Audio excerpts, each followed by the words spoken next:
আসসালামু আলাইকুম। কেমন আছেন সবাই? আশা করি ভালো আছেন। সামনে ঈদ আসতেছে। যারা জিসিসি কান্ট্রি গুলোতে থাকেন, আরব কান্ট্রি গুলোতে থাকেন, অনেকের আরবি বন্ধু-বান্ধব আছে। আরবি বন্ধু-বান্ধব না থাকলেও তারা আমাদেরকে আরবিরা দেখলে ঈদ মোবারক বলে। তো আমরা প্রতি উত্তরে বলি ঈদ মোবারক, আমরাও উত্তরে বলি এরকম। তো আমাদেরকে সহিভাবে বলতে গেলে আমাদেরকে অনেক কিছু শিখতে হবে, জানতে হবে। হ্যাঁ? তাদের সাথে আমাদের সাথে যেন কমিউনিকেশনটা যোগাযোগটা ভালো হয়। তারাও যেন আমাদেরকে দেখে কি করে। আমরা যদি ভালো বলতে পারি তারা আমাদের সাথে কথা বলে ভালো লাগবে তাদের। তারা আমাদেরকে সম্মান করবে। হ্যাঁ? হ্যাঁ, হেই, হুই, তাই এগুলো বলবে না। হ্যাঁ? কারণ আমরা ভাষা বুঝি না তাই আমাদেরকে হুই, হাই, উই, আই করে তারা কথা বলে। আমরা যেভাবে বলি তারা এভাবেই উত্তর দেয়।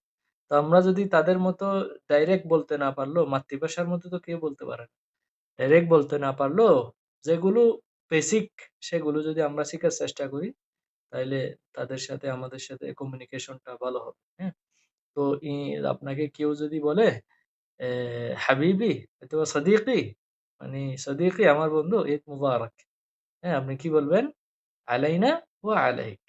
আবার যদি বলে আবার ঈদ মুবারক বলার পরে আপনাকে আরেকটা কথা বলবে আ কা কুল্লু আম ওয়া আনতুম বিখাইর। মানে আপনি প্রত্যেক বছর ভালো থাকুন।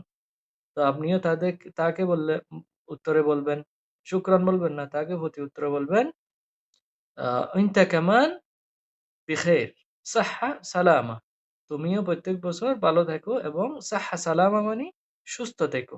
সাহহা মানে সালামা মানে সুস্থ থেকো। ঠিক আছে? এরকম বলবেন। ঠিক আছে, ওকে ভালো থাকবেন। পরের ভিডিওতে দেখা হবে। আরো অনেক কিছু কি মনে করেন আছে ভিডিও লম্বা হলে কেউ দেখে না। ভিডিও দেখলে মনে করেন একটু দেখে শিখে না। ২-১টা ওয়ার্ড বললে এগুলো শিখার চেষ্টা করে বেশি। ঠিক আছে, ভিডিও শেয়ার দিবেন সবাই। ওকে, সালাম আলাইকুম।